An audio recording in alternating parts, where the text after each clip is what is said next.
So hello everyone, welcome back to our YouTube channel nurturing medicos. तो देखो यार, इस वीडियो में हम लोग कंप्लीट करने वाले हैं अपना वन शॉट, जो कि होने वाला है हमारा किस चैप्टर का, introduction to human body.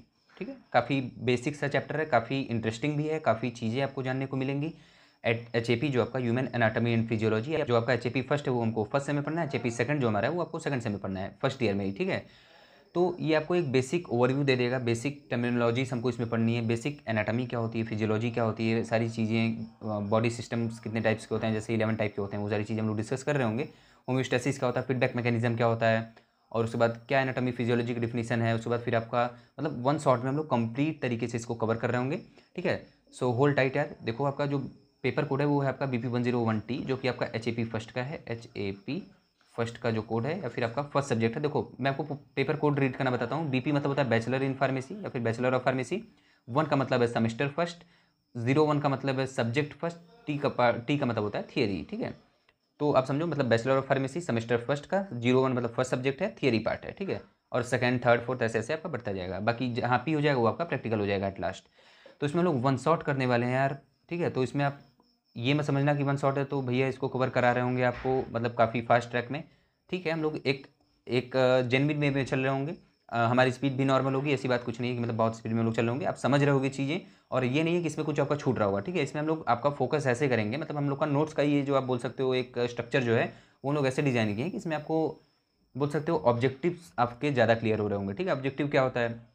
Objective आपके वो चीज़ें हैं जैसे कि फॉर एग्जांपल आपका कॉन्सेप्ट अगर आपको समझ में आ जाता है आपके चैप्टर का, ठीक है, तो आप उसमें ऑब्जेक्टिव्स जो है वो निकाल पाते हो, वो एक्सट्रैक्ट कर पाते हो आप। तो है क्या कि जैसे अगर आपको ऑब्जेक्टिव्स क्लियर हो जाते हैं, मतलब कि कॉन्सेप्ट में से आपको जो चीज़ें हम पूछते हैं, ठीक है, इन एग्जाम, वो अगर if you are able to like give the answer, then you are okay with the chapter. ठीक है, आप यू आर रेडी।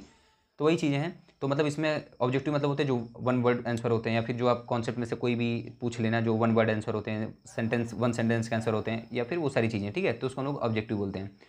तो देखो, अब हम लोग चालू करने वाले हैं अपने चैप्टर को।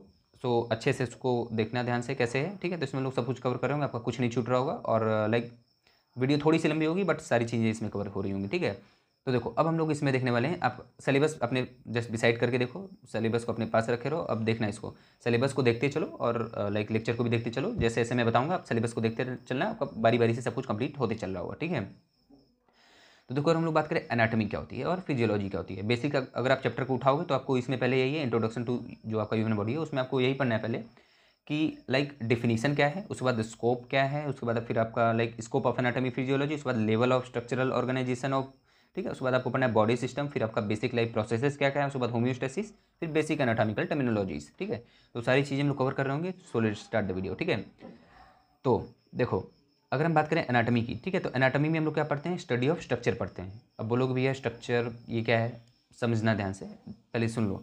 तो अगर हम बात करें एनाटॉमी क्या होती है, तो study of structure of any living organism या फिर एनी लिविंग बॉडी। ठीक है, तो अगर हम लोग स्ट्रक्चर के बारे में पढ़ते हैं लिविंग बॉडी के, ठीक है, तो वो आपका आता है एनाटॉमी में। ठीक है, अगर हम बात करें फिजियोलॉजी की, तो फिजियोलॉजी क्या होती है, फिजियोलॉजी मतलब होता है जिसमें हम लोग फंक्शन की स्टडी करते हैं, हम लोग मैकेनिज्म की स्टडी करते हैं कि कैसे वो स्पेसिफिक प्रोसेस परफॉर्म हो रहा है। जैसे कि अब आप ये सुने नहीं होगे अब तक, जब तक आप पढ़ते आ रहे हो अभी तक in your 11 and 12 till your graduation, अभी आप एडमिशन लिए हो। ठीक है, तो अब तक तो आप ये नहीं सुने होगे कि जैसे एनाटॉमिक डिफिनीशन हमको मे भी पता हो मे भी ना पता हो, नॉट अ प्रॉब्लम, बट लेकिन एनाटॉमी के साथ आप अब डील करने वाले हो। ठीक है, अभी तक आप फिजियोलॉजी पढ़ रहे थे जैसे इन योर क्लास 11 12, तो आप याद करो आपके 11 में कौन सा चैप्टर था, मतलब एक सेक्शन था ह्यूमन फिजियोलॉजी करके, रिमाइंडेड लाइक याद कर पा रहे हो कि नहीं आप? तो उसमें ये था कि लाइक ह्यूमन फिजियोलॉजी, ठीक है, तो जिसमें आपका रिस्पिरेटरी सिस्टम, यूरिनरी सिस्टम, और या फिर रिस्पिरेटरी सिस्टम आप बोल सकते हो, cardiovascular system, skeletal system, cardio और डाइजेस्टिव सिस्टम, वो सारे जो आपके सिस्टम्स थे उसका हम लोग मैकेनिज्म पढ़ रहे थे कि कैसे वो प्रोसेस परफॉर्म हो रहा है। फिजियोलॉजी उसकी हम लोग पढ़ रहे थे, या फिर आप बोल सकते हो फंक्शन पढ़ रहे थे। जैसे कि अगर मैं एक एग्जाम्पल की बात करूँ, जैसे कि आपका कार्डियोवैस्कुलर सिस्टम, तो उसमें हम लोग पढ़ रहे थे कि पूरा मैकेनिज्म क्या है आपके सर्कुलेशन का।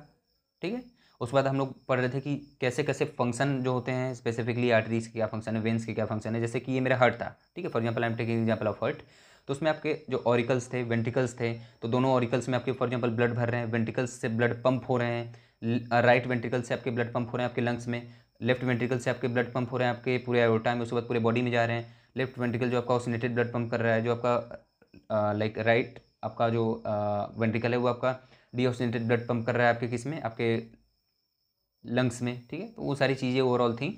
तो उसमें लोग फंक्शन पढ़ रहे थे ना, कि जैसे आर्टरीज का क्या फंक्शन है, वेन्स का क्या फंक्शन है, कैसे पूरी प्रोसेस परफॉर्म हो रही है, वो सारी चीज़ें हम लोग पढ़ रहे थे कार्डियोवैस्कुलर सिस्टम में। और हम लोग क्योंकि एनाटॉमी तो तब तक पढ़ नहीं रहे थे, हम लोग उसका फंक्शन पढ़ रहे थे, मैकेनिज्म पढ़ रहे थे। For example I am taking another example of digestive system. तो उसमें लोग पढ़ रहे थे क्या बेसिक, कि हमारा डाइजेशन कैसे परफॉर्म होता है, हमारा मतलब कि जैसे कि देखो आपका होता क्या है कि अगर हम डाइजेशन की बात करें तो इसमें आपका एक होता है कि आपका केमिकल ब्रेकडाउन होता है, फिजियोलॉजिकल ब्रेकडाउन या फिर मैकेनिकल ब्रेकडाउन। तो उसमें था कि मतलब कैसे हमारा डाइजेशन परफॉर्म हो रहा है, कौन कौन से ऑर्गन्स इन्वॉल्व हैं, क्या प्रोसेस है, सारी चीज़ें। रिस्पिरेटरी की बात करूँ तो इसमें भी आपका मैकेनिज्म ही पढ़ रहे थे या फिर फंक्शन ही पढ़ रहे थे बेसिकली। जैसे मैं यहाँ पे अगर एग्जाम्पल बताऊँ, जैसे ये आपका हो गया एल्वियोलाई, ठीक है, थोड़ा सा यहाँ पे बनाता हूँ, जैसे आपका होगा ये एल्वियोलाई, यहाँ पे आपका ये हो गया आपका वेसल्स गए हैं, ठीक है। तो मतलब कैसे आपका ऑक्सीजन अंदर आ रहा है डिफ्यूज़न या फिर किसी भी प्रोसेस से, कैसे CO2 आपका सैक में जा रहा है, फिर ये रिटर्न टू द लंग्स। तो वो सारी जो मैकेनिज्म है ओवरऑल, वो सारी चीज़ हम लोग फिजियोलॉजी में पढ़ते हैं। मतलब समझो सीधी सीधी बात, कोई आपसे पूछे तो डिफिनीशन तो आप रट लोगे, बट जो मैं आपको कॉन्सेप्ट बताया हूँ वो आपको क्लियर होना चाहिए। क्या कि एनाटॉमी में हम लोग स्ट्रक्चर के बारे में पढ़ते हैं। जैसे कि आप कोई भी हिस्टोलॉजी पढ़ लो, ठीक है, हिस्टोलॉजी मतलब कोई भी आप टिश्यू के बारे में उठा के उसकी स्ट्रक्चर पढ़ो, किसी भी स्पेसिफिक ऑर्गन, बॉडी सिस्टम या फिर आप बोल सकते हो किसी भी सेल्स के बारे में, अब एनी ऑर्गन निकाल के अगर आप उसके स्ट्रक्चर के बारे में पढ़ोगे तो आपका आएगा एनाटॉमी में। फिजियोलॉजी में आपको बता ही दिया, फंक्शन एंड मैकेनिज्म हम लोग उसमें पढ़ रहे होते हैं। 11th 12 में भी आप यही पढ़ के आए हो, फंक्शन लाइक फिजियोलॉजी और मैकेनिज्म, ठीक है। तो उसमें लोग पढ़े थे ह्यूमन फिजियोलॉजी। अब हम लोग को डील करना है एनाटॉमी में भी, because you are in graduation. तो आपको जो HAP first semester, HAP second in second semester जो होने वाला है, लाइक अच्छे से पढ़ लेना, कोई दिक्कत नहीं है, ठीक है। तो वही है। तो देखो अब अगर हम लोग समझें इसको, तो स्टडी ऑफ फंक्शन इसमें लोग करते हैं। तो अब हम लोग क्या क्या इसमें पढ़ चुके हैं, जैसे digestive, respiratory, urinary, cardiovascular, skeletal etcetera, ठीक है। तो उसमें हम लोग ओवरऑल जैसे स्केलेटल था उसमें तो हम लोग स्केलेटल में पढ़े थे, जैसे हमारा बोन, उसका क्या फंक्शन है, कार्टिलेज क्या होती है, बोन्स क्या होते हैं। उसके बाद फिर आपका बोल सकते हो कि कैसे ये, अब देखो इसमें आप स्ट्रक्चर तो पढ़ नहीं रहे थे कि पता चला एक बोन का सेल निकाल के आप उसकी लाइक बोल सकते हो कि स्टडी कर रहे थे, ठीक है, माइक्रोस्कोप वगैरह से, ऐसा तो कुछ था नहीं। हम लोग पढ़ रहे थे कि कितने बोन्स हैं हमारे बॉडी में, किसका क्या फंक्शन है, कौन किसको प्रोटेक्ट कर रहा है, कौन किसको कवर कर रहा है, मतलब क्या काम है उसका ओवरऑल, वो सारी चीज़ें। तो वो था फिजियोलॉजी, ठीक है। होप आपको समझ में आ गया होगा कि एग्जैक्टली डिफरेंस क्या है। अब आप कॉन्सेप्ट को लिख पाओगे कि हाँ एग्जैक्टली होता क्या है फिजियोलॉजी एनाटॉमी की डिफिनीशंस, ठीक है, या फिर टर्मिनोलॉजी को आप कैसे मतलब एक्सप्लेन कर रहे होगे। अब समझो कि जो अगर हम लोग बात करें सेकंड एग्जांपल, जैसे स्टमक है, तो स्टमक के अगर स्ट्रक्चर की आप स्टडी करते हो, उसके सेल्स को निकाल के, जैसे कि देखो स्टमक जैसे है, स्टमक में आप कभी आपके ये डाउट आया कि नहीं मन में, कि जैसे हम लोग खाना खाते हैं, जैसे for example you have a T, you have a cup of T, अब उसमें ब्रेड डालो खाओ, ब्रेड डालो खाओ। तो एक टाइम आएगा कि हाँ एक आध घंटे बाद या फिर 10 ही मिनट बाद या फिर जब आपका ब्रेड खत्म होते होते आपका चाय पूरा सक हो जाता है, चाय पूरा खत्म हो जाता है। तो आप कभी ये आपके मन में डाउट आना चाहिए था, नहीं आया तो कोई प्रॉब्लम नहीं, आया तो वेल एंड गुड, ठीक है। कि मतलब जैसे हम लोग चाय में अगर हम लोग ब्रेड लगा के खा रहे हैं तो हमारा चाय तो खत्म हो गई, बट ये हमारे पेट में HCl क्यों नहीं खत्म हो रहा है भाई। सुबह दोपहर शाम हम लोग खाना खा रहे हैं, क्या मतलब वो उसको मतलब क्या HCl, भाई देखो हमारा फूड भी तो ऑब्जॉर्ब कर रहा होगा HCl को, और उसमें ब्रेक डाउन हो रहा है, तो मतलब चीज़ें जब होती हैं तो वो खत्म होता है, तो वो कहाँ से आ रहा है। आना चाहिए था डाउट भाई, मुझे तो आया था भाई, मैं अपने टीचर से पूछा था, मुझे आंसर भी मिला था। तो अगर आपको नहीं आया था तो जान लो, पूछ भी लेना टीचर से, कोई दिक्कत नहीं है, ठीक है। तो देखो हमारे अगर हम इसके स्ट्रक्चर की बात करें, या फिर अगर आप फॉर एग्जाम्पल मैं किसी सेल को उठा लेता हूँ, तो सेल को उठाने के बाद अगर मैं इसकी स्टडी करूँगा तो सेल देखो कई टाइप्स के हैं, जैसे कि जी सेल्स, आपका पेराइटल सेल, इसको आप ऑक्जेंटिक भी बोलते हो, ऑक्जेंटिक सेल्स, थोड़ा सा यार इसको छोटा कर लेते हैं, ठीक है। हाँ तो देखो ऑक्जेंटिक सेल, पैराइटल सेल, जी सेल्स, ठीक है, और चीफ सेल्स वगैरह हो गए, तो वो सारे आपके सेल्स हैं जैसे कि हमारे स्टमक के। तो मतलब कि देखो हमारा HCl हमारा पैराइटल सेल से क्रिएट करता है, फिर ऑक्जेंटिक सेल आप बोल सकते हो, ठीक है, ऑक्जेंटिक सेल या पैराइटल सेल। तो अगर मैं बात करूँ हमारे मतलब सेल्स जो होते हैं हमारे, मतलब कितने कितने टाइप्स के होते हैं हमारे, जैसे हमारे स्टमक में तो हमारा होता है जैसे जी सेल्स, पैराइटल सेल हो गया, ऑक्जेंटिक सेल हो गया, चीफ सेल हो गए, ठीक है, चीफ सेल्स हो गए। तो ये सारी मतलब डिफरेंट डिफरेंट टाइप के सेल्स हैं, इसकी हम लोग अगर स्टडी करते हैं माइक्रोस्कोप वगैरह, तो हमारी आती है किसमें, एनाटॉमी में। अब हाँ जो मैं डाउट की बात कर रहा था, तो देखो हमारा जो ऑक्जेंटिक सेल है, ठीक है, वो हमारा ऑक्जेंटिक सेल हमारा HCl प्रोड्यूस करता है हमारे स्टमक में, ठीक है। और ये ऑक्जेंटिक सेल कब कब सिक्रेट करता है, जब आपको भूख लगने का आपका टाइम हो जाए। देखो ऐसा नहीं है कि मतलब आप खाना खाओगे तभी वो एब्जॉर्ब होगा, या फिर खाना खाने से पहले वो पहले से प्रेजेंट होगा, ऐसा कुछ नहीं होता। देखो समझने की कोशिश करो, डेप्थ में काफ़ी HAP, ठीक है, ह्यूमन एनाटॉमी और फिजियोलॉजी आपको काफ़ी डेप्थ में पढ़ने की जरूरत होती है। और बाकी तुम्हारा भाई है यार, एक्सप्लेन कर देगा, कोई दिक्कत नहीं है। सुनो ध्यान से कि जो हमारा फॉर एग्जाम्पल जो हमारा HCl है, ये किस किस कंडीशन में प्रोड्यूस होता है। अगर आप फूड को स्मेल भी कर लिए भाई साहब, फूड को स्मेल भी कर लिए, फूड के बारे में अगर टॉक हो रहा है, फूड अगर आपके बगल में बन रहा है, साइट अगर मैं बोल रहा हूँ, साइट मतलब देखना, अगर आप इनटेक कर रहे हो या फिर थिंक कर रहे हो, तो ये सारी भाई एक मोमेंट है जिसमें आपको एसीएल सीक्रेट होने स्टार्ट हो जाता है। इसीलिए देखोगे कि आपको फॉर एग्जाम्पल अगर मैं समोसे के बारे में बता दूँ और कम से कम 5 मिनट तक बताता ही रहूँ, भाई ऐसा होता है, टेस्टी होता है, ये होता है, वो होता है, उसके बाद आपको भूख लगेगी ही लगेगी, आप चाह के भी नहीं रोक सकते।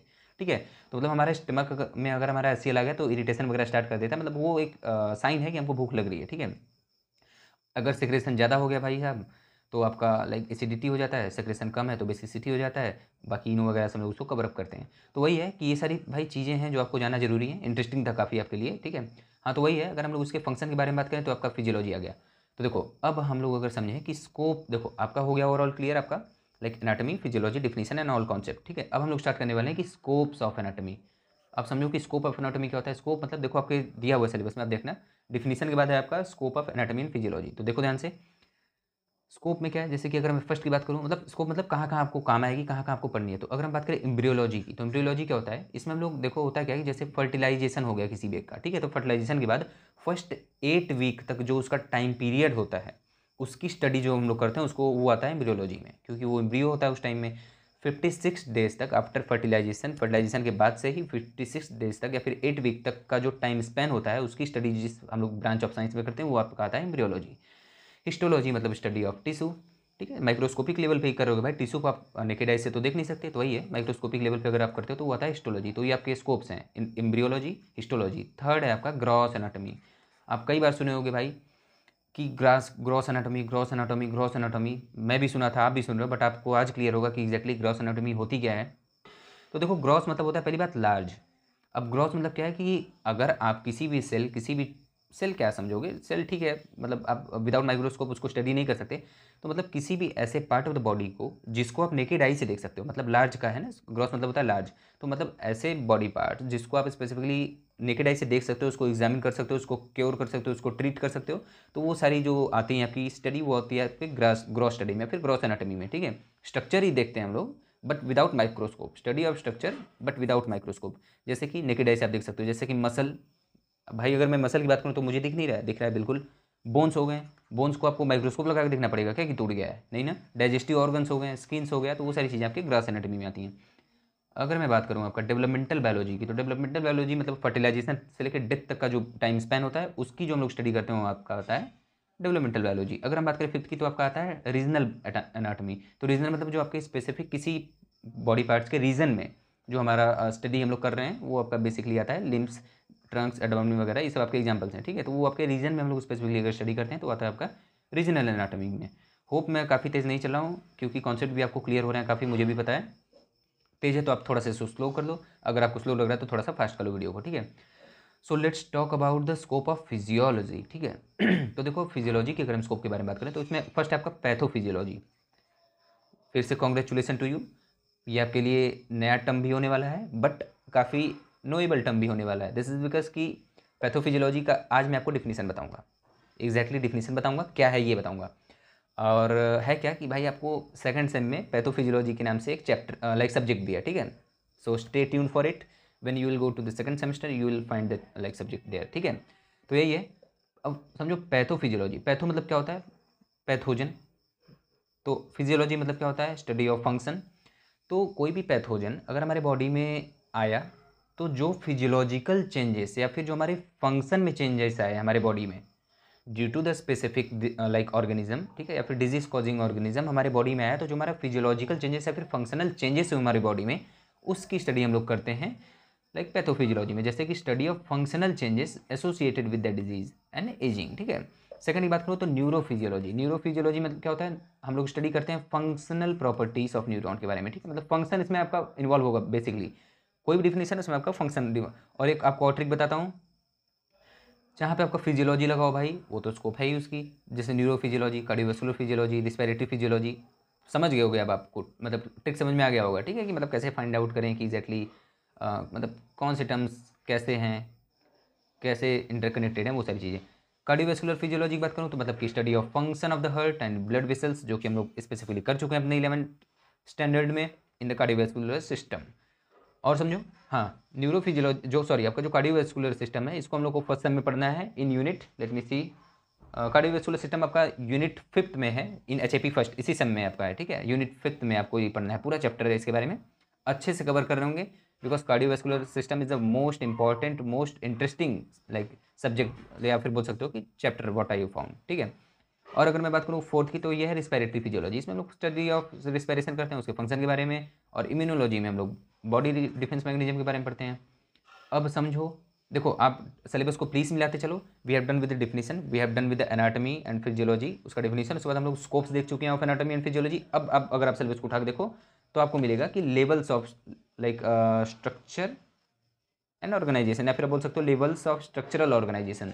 उसके बाद ये देखो, सिलेबस को पढ़ने का मैं तरीका बता रहा हूँ आपको, ऐसे नहीं पढ़ना है कि like levels of structural organization and body system ना, like level of structural organization ये एक है टॉपिक, उसके बाद है फिर बॉडी सिस्टम, ये बॉडी सिस्टम ये अलग है वो अलग है, और दोनों को स्पेसिफिक इंडिविजुअल मतलब पढ़ना है हम लोग को, ठीक है। मतलब एक इसको टॉपिक को, जैसे कि जो आपका बॉडी सिस्टम है उसमें हमारा 11 बॉडी सिस्टम है, integrated system, skeletal system, cardiovascular system, respiratory system, immune system, lymphatic system, वो सारी चीज़ें हैं, उसको हम लोग पढ़ रहे होंगे। तो अभी मैं बात करूँ लेवल्स ऑफ स्ट्रक्चरल ऑर्गेनाइजेशन की, ठीक है। अब ये क्या है, अब बोलोगे भैया ये क्या है, तो देखो यार ये क्या है, लेट्स सी। जैसे कि हमारा लेटर है, जैसे हाउ आर यू, आपके लिए मैं लिखा हूँ, कमेंट करो कैसे हो भाई, ठीक है। तो यही है कि जैसे कि स्पेसिफिक जो आपके लेटर्स हैं ये कंबाइन करके हमारे वर्ड्स बनाते हैं, जैसे हाउ बन गया, फिर ये सेंटेंस बनाते हैं, फिर ये पैराग्राफ बनाते हैं। सेम वे हमारे 6 लेवल ऑफ स्ट्रक्चरल ऑर्गेनाइजेशन हैं, ठीक है। सेम वे ये हमारे 6 लेवल ऑफ स्ट्रक्चरल ऑर्गेनाइजेशन हैं, ठीक है। कौन कौन से, देखो आप अगर in your 12th evolution chapters आप में था, इवोल्यूशन चैप्टर जिसमें आप पढ़े थे कि इवोल्यूशन कैसे स्टार्ट हुआ बेसिकली। देखो यार, अगर आप पढ़ाई लिखाई किए हो तो आपको थोड़ा सा याद आ रहा होगा कि हमारा इवोल्यूशन या फिर हमारा लाइफ स्टार्ट हुआ था सी से, समुद्र से। उसमें पहले एटम्स आए, फिर एटम काफ़ी समय तक थे, एटम फिर जो थे वो कंबाइन होकर मॉलिक्यूल बनाए, फिर एक मॉलिक्यूल बन गया, फिर दूसरे दूसरे एटम कंबाइन होकर फिर वो मॉलिक्यूल बना लिए। तो दोनों मॉलिक्यूल अगर अटैच हो जाएं तो वो बनता है आपका ओवरऑल सेल, ठीक है। तो वही है, जैसे कि पहले हमारा केमिकल लेवल आया, एटॉमिक लेवल, इंडिविजुअल, जैसे लाइक इंक्लूड एटम ये हमारा करता है, जैसे carbon, hydrogen, oxygen, nitrogen, like ये सारी चीज़ें, कैल्शियम वगैरह, सल्फर वगैरह, ठीक है। अगर मैं बात करूँ एटम्स की, तो एटम्स क्या थी, वही केमिकल लेवल में हमारे एटम बन रहे थे हमारे सी में, हमारे ये केमिकल ही है ना भाई, ये कार्बन क्या है पीरियोडिक टेबल में, ये आपके केमिकल्स है ना। अगर मैं कार्बन दे दूँ, नाइट्रोजन दे दूँ, सल्फर दे दूँ, सारे केमिकल्स वगैरह बोल सकते हो, या फिर एटम बोल सकते हो, या फिर एलिमेंट बोलो उसको। तो एटम एटम कंबाइन होकर मॉलिक्यूल बनता है, ये बात आपको क्लास 5th से ही पता होनी चाहिए। और ये हमारा जो सेल है ये हमारा smallest structural and functional unit भी है हमारे बॉडी का, that participate in chemical reaction. जो हमारा एटम है भाई, ये आपका एक बात और है कि स्मॉलेस्ट यूनिट है हमारे, ठीक है, बॉडी का, जो कि आपका पार्टिसिपेट करके केमिकल रिएक्शन बनाता है, जैसे H2O2 मिलके क्या बना दिया, H2O, ठीक है। So let me connect check यार कि मेरी सारे लाइक सिस्टम काम कर रहे हैं ना। बेसिकली यार होता क्या है कि वीडियो तो बन जाती है बट वो शूट नहीं हुआ होता है, ठीक है। हाँ, so like everything seems to be clear. तो देखो यार, ये मैं बोल रहा था कि जैसे ऑक्सीजन, ये हाइड्रोजन, जैसे H2 एंड O मिलके आपका H2O बना रहा है, तो ये केमिकली फॉर्म हुआ ना एटम से, जैसे हाइड्रोजन, ऑक्सीजन, ये स्पेसिफिकली एटम्स है ना।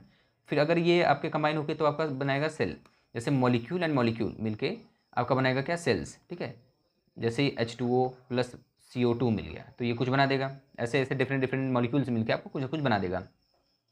अगर मैं बात करूँ, देखो पहला था आपका क्या, केमिकल लेवल, दूसरा है आपका सेलुलर लेवल, मॉलिक्यूल मॉलिक्यूल मिलकर सेल बनाएगा, जैसे कंपोज्ड ऑफ केमिकल्स होता है हमारा basic structural and functional unit है हमारे बॉडी का। टिश्यू क्या होता है, हाँ भाई टिश्यू क्या होता है, सुनो ध्यान से।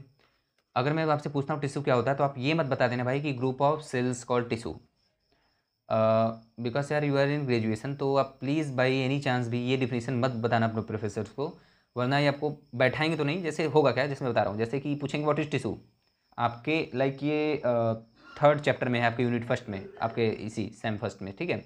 तो है क्या कि जैसे आप बोलोगे क्या, आपसे पूछेंगे प्रोफेसर व्हाट इज टिश्यू, आप बोलोगे sir tissue is a group of cells. तो टीचर बोले, देखो कुछ बोलेंगे तो नहीं, कहेंगे you stay like stay stand up, किसी और से पूछेंगे, किसी और से पूछेंगे, किसी और से पूछेंगे। बट अगर आप लेक्चर को अटेंड किए हो नर्चरिंग मेडिकोस चैनल के अपने विशाल भैया के लाइक वीडियो से, ठीक है, ऑफ HAP, तो आप फटाक से वहाँ हाथ उठा के क्या बताओगे कि sir tissue group of cells नहीं होता, टिश्यू होता है group of similar cells along with the intercellular matrix या फिर इंटरसेलुलर सबस्टेंसेस।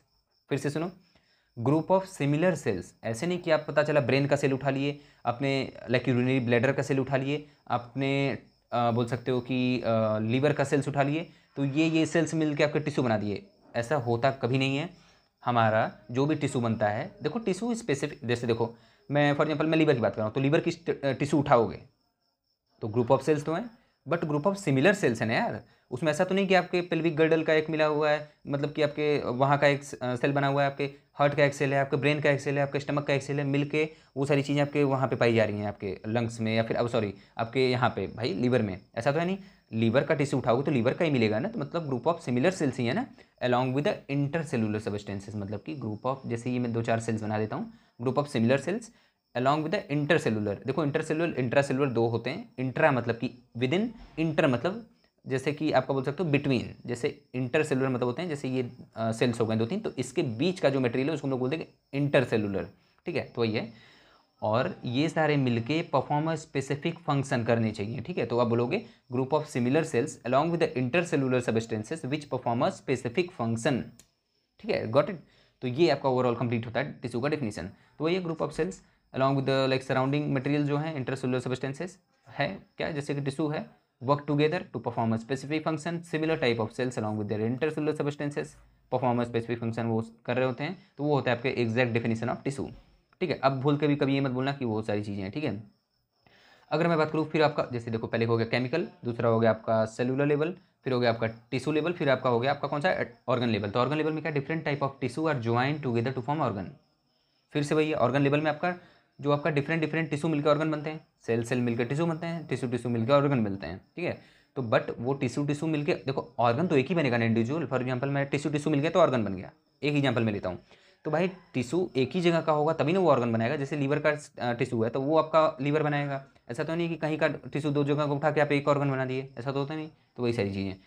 अगर मैं फिफ्थ की बात करूँ तो ऑर्गन ऑर्गन मिलकर आपके बनाते हैं ऑर्गन सिस्टम, ऑर्गन ऑर्गन मिलकर आपके बनाते हैं ऑर्गन सिस्टम। जैसे कि फॉर एग्जाम्पल मैं बात करूँ, देखो जितने भी ऑर्गन है अगर वो एक लाइक कंप्लीट बोल सकते हो कि अगर अपने समअप में काम कर रहे हैं, ठीक है, तो वो क्या होगा कि वो आपका एक स्पेसिफिक फंक्शन को वो भी परफॉर्म कर रहा होगा। जैसे कि लीवर हो गए, ये आपका एक ऑर्गन है, स्टमक हो गया, ये एक ऑर्गन है, इंटेस्टाइन हो गया, ये एक ऑर्गन है। तो तीनों ऑर्गन आपके मिलकर एक स्पेसिफिक फंक्शन परफॉर्म कर रहे हैं डाइजेशन का, ठीक है। तो वो चीज़ें हैं एग्जैक्टली कि हर चीज़ों को एक कोरिलेशन में, एक मैनर में काम करना होता है, लाइक ठीक है, साथ मिलकर, वो सारी चीज़ें हैं। और छठवां है हमारा ऑर्गन सिस्टम मिलकर बॉडी बनाता है, फिर ऑर्गेनिज्म लेवल, जैसे all parts of the human body functioning together constitute a total organism, ठीक है, जैसे all organ interconnected to perform specific function. फिर से आप सुनो यहाँ पे, इसमें भी यही है, देखो सबको इंटरकनेक्टेड होकर ही काम करना है। अब आपको एक मैं एग्जांपल देता हूँ, जैसे कि है क्या कि हमारी बॉडी है, तो इसमें ऐसा नहीं कि हमारे ब्रेन का, हमारे स्क्रेशन का, हमारे डाइजेशन का, हमारे कार्डियोवैस्कुलर सिस्टम का, हमारे स्केलेटल का कोई लाइक मेल जोल नहीं है, ऐसा कुछ नहीं है, सब कुछ बाइंड अप में काम करता है। जैसे मैं बात करूँ डाइजेशन का, तो सुनो, डाइजेशन में हमारे फूड का ब्रेकडाउन होगा, उसके लिए हमारे ऑक्सीजन के प्रेजेंस में होगा, ठीक है, ऑक्सीडेशन फूड का हमारे होता है, तो ऑक्सीजन कहाँ से आया, लंग से आया, तो respiratory connected with the digestive system right now.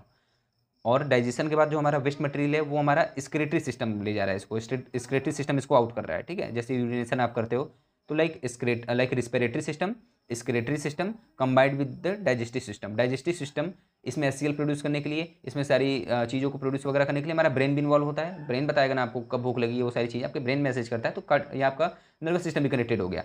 और लाइक मतलब कि ऐसा कुछ नहीं भाई जो हमारे बॉडी में मतलब एक बाइंडअप में काम नहीं करता है, सारी चीज़ें इंटरकनेक्टेड होती हैं, तो आपको समझना जरूरी है। अब हम लोग समझने वाले हैं बॉडी सिस्टम, वही जो आपको बता रहा था, आपका वो था ना आपका सिलेबस में इधर की like levels of structural organization, वो तो हम लोग कर चुके। अब हम लोग बात करने वाले हैं बॉडी सिस्टम के बारे में। आपके देखो 11 बॉडी सिस्टम होते हैं। 11 बॉडी सिस्टम में क्या है, आपका इंटीग्रेटरी सिस्टम, मस्कुलर सिस्टम, लाइक बोल सकते हो कि सर्कुलर, देखो है क्या कि जैसे 11 सिस्टम है वो आपको याद भी करने हैं, ठीक है, याद भी हो जाएगा।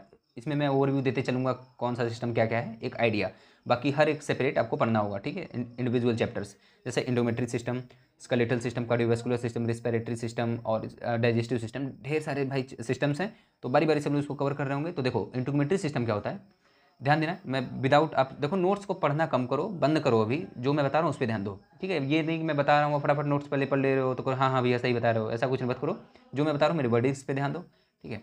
तो है क्या, इंटीग्रेटरी सिस्टम होता है जिसमें आप स्किन की स्टडी करते हो, जिसमें आप नेल की स्टडी करते हो, जिसमें आप हेयर की स्टडी करते हो, वो सारी स्टडीज़ जो हम करते हैं वो हमारी आती है इंटीग्रेटरी सिस्टम में, और स्किन में हम लोग क्या करते हैं, स्वीट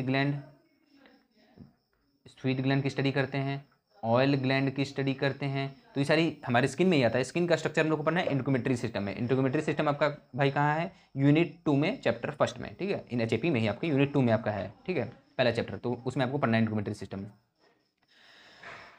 तो अगर हम बात करें इसके कंपोनेंट्स, मतलब क्या क्या इसमें इन्वॉल्व होता है, तो hair, nail, sweet gland, oil gland, आप इसको ये आप इतना मिला के आप बोल सकते हो स्किन भी होता है इसी में, ठीक है। फंक्शन की बात करें तो ये हमारा प्रोटेक्ट करता है हमारे बॉडी को, स्किन हमारे बॉडी को प्रोटेक्ट करता है, हेयर हमारे बॉडी को प्रोटेक्ट करता है, रेगुलेट द बॉडी टेम्परेचर, जो हमारा स्वीट ग्लैंड है एक्टिवेट होगा तो इवापोरेशन होगा, ठीक है, पसीना होगा, इवापोरेशन होगा तो हमारी बॉडी ठंडी रहेगी, तो रेगुलेट बॉडी टेम्परेचर भी कर रहा है। जो ऑयल ग्लैंड है ये हमारा लुब्रिकेशन का भी काम कर रहा है, मॉइस्ट कर रहा है, एलिमिनेट वेस्ट कर रहा है हमारा स्किन, ठीक है, स्किन बाई द लाइक पोर जो है आपके स्वीट ग्लैंड से। सिंथेसिस ऑफ विटामिन डी भी हमारी स्किन करती है और सेंसेशन भी आपको प्रोवाइड करता है, मतलब किसी को छुओगे भाई, यहाँ पे टच करोगे, ठीक है, तो मतलब आपको ये है ना, मतलब कौन बता रहा है भाई, स्किन ही बता रही है, बता तो ब्रेन रहा है बट एग्जैक्टली यू नो, तो वो है। अगर मैं बात करूँ सेकंड की, तो सेकंड आपका कौन सा सिस्टम है, मस्कुलर सिस्टम। कंपोनेंट्स क्या क्या है, मसल्स, मसल टिश्यू। फंक्शन क्या है, body movement, store energy, posture, generate heat. देखो जैसे ठंडी पड़ रही है तो ठंडी में क्या है, ठंडी पड़ रही है तो आपका बॉडी का जो मैकेनिज्म है, होम्योस्टेसिस, जो हमारा काम करेगा हमारी बॉडी सिस्टम फीडबैक के द्वारा, उसको भी हम लोग को पढ़ना है इसी चैप्टर में, इसी शॉर्ट में हम लोग कवर कर रहे होंगे, ठीक है, वो लास्ट टॉपिक है आपका। तो आप थोड़ा सा ओवरव्यू ले लो, ओवरव्यू कि जैसे हमारी बॉडी हमको ठंडी लग रही है, ठीक है, तो अब हमारा बॉडी क्या रिस्पॉन्ड करेगा, ठंडी लग रही है तो हमारा पहला रिस्पॉन्स करेगा कि वैसो कॉन्स्ट्रिक्शन करा देगा। वैसो कॉन्स्ट्रिक्शन मतलब कि जो ब्लड वेसल है उसको कॉन्स्ट्रिक्ट करेगा, तो उसके कॉन्स्ट्रिक्ट करने की वजह से क्या होगा, ब्लड वेसल कम पतली हो गई, पतली होने की वजह से ब्लड जो है उस पर ज़्यादा प्रेशर लगाएंगे, ज़्यादा प्रेशर लगाने से रेजिस्टेंस आएगा, रेजिस्टेंस आने से आपका हीट जनरेट होगा, तो पहला मैकेनिज्म हो रहा। दूसरा क्या है कि आपका जैसे कि जानते हो ना वो, कि आपकी जो बॉडी है वो सीवर करना स्टार्ट कर देती है, सीवरिंग मतलब कांपना, तो वो जो कांपोगे आप, तो वो एक एक्सरसाइज है हमारी बॉडी के लिए, तो उससे आपका हीट जनरेट होता है, ठीक है, तो वो सारे हैं सिस्टम, आप बारी बारी जान रहे होगे। थर्ड की बात करूँ तो आपका है स्केलेटल सिस्टम। इसमें कौन कौन से कंपोनेंट हैं, बोन्स। स्केलेटल सिस्टम भाई वही जो आप 11 में पढ़ के आ रहे हो, मतलब वही बोन्स के बारे में, बोन्स, जॉइंट्स, कार्टिलेजेस वगैरह। फंक्शन क्या है, support, protect, movement, body cell production, sorry blood cell production भाई, स्टोन मिनरल्स जैसे कैल्शियम, फॉस्फेट वगैरह को करता है, ठीक है, जैसे फॉस्फेट हो गया, कैल्शियम वगैरह हो गया, ये सारे, मैग्नीशियम वगैरह भी कभी कभी करता है, मतलब ये हमारे डिफरेंट डिफरेंट मिनरल्स हैं, स्पेसिफिकली कैल्शियम और फॉस्फेट, ठीक है, कैल्शियम ज़्यादा, तो ये हमारे मिनरल को भी स्टोर करता है, कैल्शियम कमी हुई तो हमारी बॉडी इसको मतलब बहुत सारी चीज़ें मेंटेन कर रही होती हैं। ब्लड सेल प्रोडक्शन का क्या मतलब है, बोन मैरो का आप नाम सुने होंगे, जैसे जो आपकी लॉन्ग बोन्स होती हैं, ठीक है, लॉन्ग बोन्स, तो उसमें आपका बोन मैरो होता है जो आपका आरबीसी का प्रोडक्शन करता है।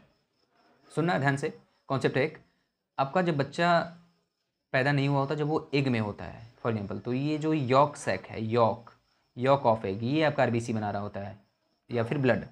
बच्चा पैदा हो गया, या फिर आप बोल सकते हो कि एकदम इन्फेंट है, मतलब अगर उसमें बोन मैरो बना नहीं है, ठीक है, तो वो सारी चीज़ें, तो उसमें हमारा जो लीवर है वो हमारा आरबीसी प्रोड्यूस करता है। अगर आप बड़े हो गए हो, यंग हो गए, तो जो हमारा बोन मैरो है ये हमारा ओवरऑल आरबीसी बनाता है, ठीक है, तो वही सारी चीज़ें हैं भाई, बोन मैरो जो हमारा वो आरबीसी बनाता है, तो वो स्केलेटल सिस्टम का एक फंक्शन है।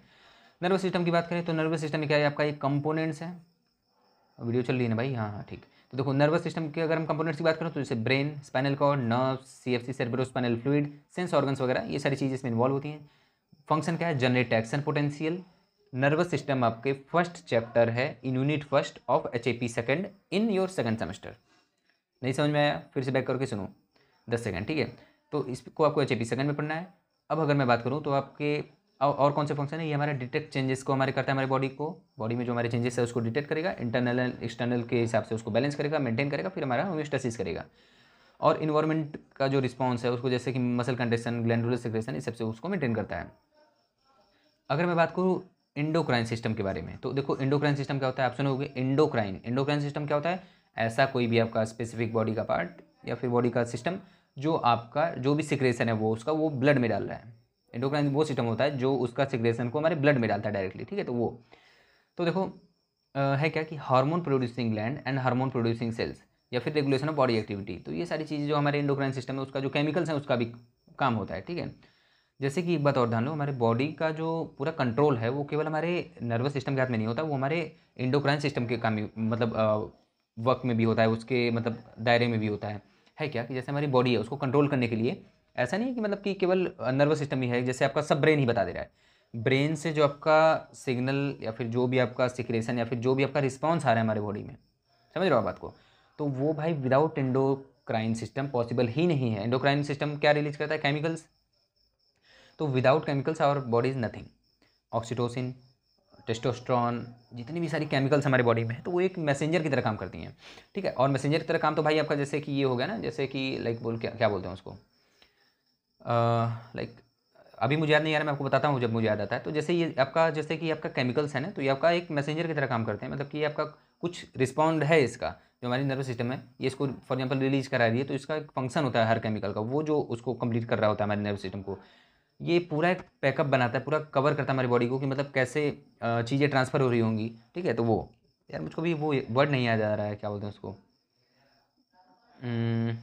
ठीक है, याद आता है तो बताता हूँ, ठीक है। तो अब मैं बात करूँ कार्डियोवैस्कुलर सिस्टम की। तो देखो कार्डियोवैस्कुलर सिस्टम क्या होता है आपका, ये भी आप पढ़ चुके हो। तो अगर कंपोनेंट्स की बात करूँ तो हार्ट, ब्लड वेसल्स, ब्लड उसके कंपोनेंट्स, ठीक है। तो वो सारी चीज़ें हैं कार्डियोवैस्कुलर सिस्टम में। फंक्शन क्या है? हार्ट हमारा क्या करता है? ब्लड को पंप करता है थ्रू ब्लड वेसल्स, और वो क्या करता है? कैरी ऑक्सीजन, न्यूट्रिएंट्स को भी करता है, और हमारा जो H2O है, H2O और वाटर को, ठीक है, और टॉक्सिन्स को भी ये कैरी ऑन करता है, मतलब लेके चलता है। बाकी जैसे कि आपका रेस्पिरेटरी सिस्टम मिल गया तो टॉक्सिन्स को रिमूव करा देगा, रिस्पिरेटरी मिल गया तो आपका ये रिस्पिरेटरी जो है वो आपका लेकर आएगा ऑक्सीजन को, ठीक है। वो सारी चीज़ें हैं। ये हमारा क्या करता है? हमारे एसिड बेस बैलेंस को भी रेगुलेट करता है कार्डियोवैस्कुलर सिस्टम। जैसे क्या करता है, है क्या कि है क्या कि जैसे हमारे ब्लड में फॉर एग्जाम्पल एसिडिटी बढ़ गई। एसिडिटी क्यों बढ़ी? क्योंकि CO2 का लेवल, देखो हमारे बॉडी में CO2 का लेवल बढ़ता है तो एसिडिटी बढ़ती है, O2 का लेवल बढ़ता है तो बेसिसिटी बढ़ती है। ध्यान से सुनना, बहुत ज़रूरी चीज़ है, ठीक है। तो वही है कि अगर जैसे CO2 बढ़ गया, जैसे कि हमारा कार्डियोवैस्कुलर सिस्टम क्या है, जैसे कि ये आपका आर्टरीज सॉरी वेंट्रिकल्स है, जो आपके राइट वेंट्रिकल है, ये आपके अगर पंप नहीं कर रही है हमारी, जो हमारा कार्डियोवैस्कुलर क्या है, इसका क्या काम है? पंप करना हमारे ब्लड को। तो ये पंप करके आपके बॉडी में भी पहुंचाता है ऑक्सीनेटेड वाला थ्रू द लेफ्ट वेंट्रिकल।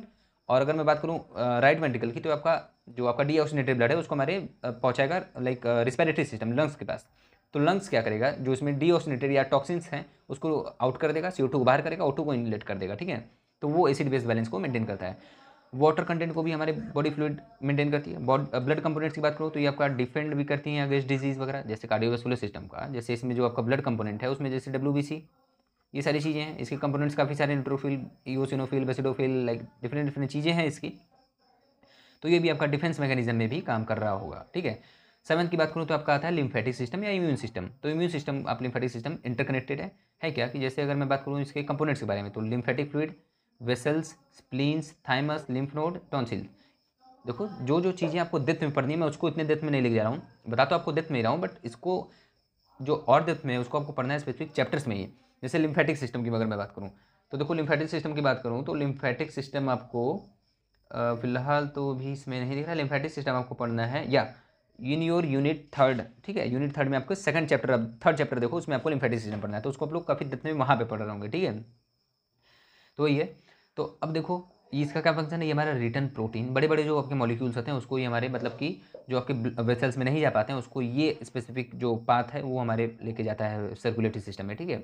और ये आपका लाइक लिम्फोसाइट्स वगैरह इसमें प्रेजेंट होते हैं। तो ये हमारा ओवरऑल आप बोल सकते हो कि काफ़ी ज़्यादा ये हमारे इम्यूनिटी में भी रिस्पॉन्स होता है, ठीक है, लिम्फोसाइट्स जो इसमें इन्वॉल्व होता है उसके कारण। और ये हमारा जैसे लिपिड को कैरी करता है, बड़े बड़े मॉलिक्यूल्स को, GIT को भी, जैसे GIT में जो आपके वो सारे हैं चीज़ें, जैसे GIT टू ब्लड, जैसे गैस्ट्रोइंटेस्टाइनल जो आपके ट्रैक्ट होते हैं उसमें आपका लिपिड हो गया, फैट वगैरह हैं उसमें आप एब्जॉर्ब किए, तो वो आपके डायरेक्ट ब्लड में नहीं जा पाते क्योंकि बड़े बड़े मॉलिक्यूल्स होते हैं। तो ये आपका एक लिम्फेटिक सिस्टम एक अलग सा सिस्टम होता है। जैसे कार्डियोवैस्कुलर सिस्टम में केवल आपका सर्कुलेटरी सिस्टम नहीं होता, cardiovascular system circulatory system plus lymphatic system मिलकर कार्डियोवैस्कुलर सिस्टम बनाते हैं। फिर से सुनो, कार्डियोवैस्कुलर सिस्टम आपका lymphatic system plus circulatory system मिल के बनाते हैं। ऐसा नहीं है कि बोले कि what is like cardiovascular system, बोलोगे sir circulatory system is also called cardiovascular system, no, ठीक है। तो अगर मैं बात करूँ रिस्पिरेटरी सिस्टम क्या होती है, ठीक है, तो ध्यान समझना रिस्पिरेटरी सिस्टम हमारी क्या होती है। इसमें हमारी बेसिकली क्या है कि लंग, जैसे कंपोनेंट्स कौन कौन से, लंग्स और एयर पाथवे वगैरह के लिए जो हमारे जैसे फेरिंग्स, लैरिंग्स, ब्रोंकाई वगैरह हो गए, वो सारी चीज़ें। फंक्शन क्या है, ये हमारा ट्रांसपोर्ट करता है हमारे ऑक्सीजन और CO2 को। और regulation of acid base balance, भाई यही ने रेगुलेशन कर रहा था, हमारे ऑक्सीजन को ले रहा है, ऑक्सीजन को दे रहा है, CO2 को ले रहा है, वो सारी चीज़ें, ठीक है। साउंड प्रोडक्शन भी ये कराता है थ्रू द लाइक फेरिंग्स, ठीक है। अगर मैं बात करूँ डाइजेस्टिव सिस्टम की, तो डाइजेस्टिव सिस्टम में क्या है, जैसे हमारा माउथ, कंपोनेंट्स क्या क्या इन्वॉल्व है, mouth, oesophagus, stomach, small intestine, large intestine. Digestive system को भी आपको पढ़ना है, ठीक है, हमारे इसी सेम फर्स्ट। तो हम लोग बात कर रहे थे डाइजेस्टिव सिस्टम की, तो इसमें कंपोनेंट्स आप देख ही चुके हो। अब अगर हम लोग बात करें कि हाँ कंपोनेंट्स क्या था, mouth, oesophagus, stomach, small intestine, large intestine, उसके बाद फिर आपका एनस हो गया, और उसके बाद फिर आपका जैसे कि salivary gland, liver, gall bladder, pancreas वगैरह सारी चीज़ें। तो अगर हम लोग बात करें इसके फंक्शन के बारे में, तो जैसे देखो physiological and chemical breakdown of food ये हमारा करता है। डाइजेस्टिव सिस्टम का काम क्या है भाई, जैसे आप क्यों पढ़ते हो डाइजेस्टिव सिस्टम, जो हमारा फूड होता है उसका ये फिजियोलॉजिकल और केमिकल ब्रेकडाउन करता है। फिजियोलॉजिकल मतलब कि क्या, जैसे आप इसको टंग से या मूव कराते हो, आपके लाइक टीथ से इसको चीव करते हो, तो सारे फिजियोलॉजिकल में आ गए। और अगर मैं बात करूँ केमिकल ब्रेकडाउन, जैसे ये आपके एचसीएल में चला गया, आपके लाइक अगर आपका एचसीएल, अगर आपके स्टमक का ब्रेकडाउन इसको करा तो सारे ब्रेकडाउन आपके केमिकल ब्रेकडाउन होंगे। न्यूट्रिएंट्स को जो आप करने के लिए एलिमिनेट करने के लिए सॉलिड वेस्ट को, ये सारे आपको डाइजेस्टिव सिस्टम इसको पढ़ने होते हैं। अगर मैं बात करूँ आपके यूरिनरी सिस्टम के बारे में, तो देखो यूरिनरी सिस्टम क्या है, इसमें हम लोग किडनी के बारे में, इसका कंपोनेंट्स क्या क्या है, kidney, ureter, urinary bladder, urethra, ठीक है, यूरेथ्रा वगैरह ये सारी चीज़ें। अगर हम लोग इसके फंक्शन की बात करें तो ये हमारा produce and store and eliminate वगैरह भी करता है यूरिन को। पहले हमारा प्रोड्यूस करता है, फिर कुछ पार्ट ऑफ टाइम के लिए स्टोर करता है, फिर हमारा एलिमिनेट कर देता है, ठीक है। यूरिनरी ब्लैडर में स्टोर करने के बाद वो स्टोरेज जो है पार्ट टाइम के लिए होता है, और आपका यूरिनरी ब्लैडर में, ठीक है। ये हमारे वेस्ट को एलिमिनेट करता है। रेगुलेशन ऑफ ब्लड वॉल्यूम भी हमारा करता है यूरिनरी सिस्टम। जैसे कि है क्या कि पानी पिए, पानी पी लिए, ठीक है, ब्लड वॉल्यूम आपका बढ़ गया, ठीक है। उसके बाद फिर आपका अगर ज़्यादा होगा तो इसको कम करता है, अगर कम होगा तो इसको रीएब्जॉर्प्शन कराता है, ठीक है, वाटर वगैरह का, तो वो आपका वॉल्यूम को आपका मेंटेन कर रहा होता है, ठीक है। अगर मैं बात करूँ ये एसिड बैलेंस को भी मेंटेन करता है, ठीक है, टॉक्सिन्स को रिमूव करता है। It regulate the production of RBC also. Erythropoietin ये आपका निकालता है, जिससे हमारा आपका आरबीसी का प्रोडक्शन भी होता है। लास्ट जो आपका है रिप्रोडक्टिव सिस्टम, ठीक है, तो इसमें तो भाई कुछ बताने की जरूरत है नहीं। तो देखो जो 11th है, ये जो आपका बॉडी सिस्टम हमारे थे 11 थे, 11 थे आपके, तो इसमें हम लोग जैसे देखो कंपोनेंट्स क्या क्या हो गए, जैसे कि आपका गोनेट्स हो गए, गोनेट्स मतलब टेस्टिस, ओवरी, यूरेट, लाइक क्या भाई, यूट्राइन ट्यूब वगैरह हो गए, या फिर यूट्रस हो गया, फिर वेजाइना हो गया फीमेल्स में, epididymis and penis in male, ये सारी चीज़ें आपके कंपोनेंट्स हैं, ठीक है, आपके रिप्रोडक्टिव सिस्टम के। फंक्शन क्या है, फर्टिलाइजेशन, रिप्रोडक्शन, हार्मोन प्रोडक्शन वगैरह भी इसमें आता है।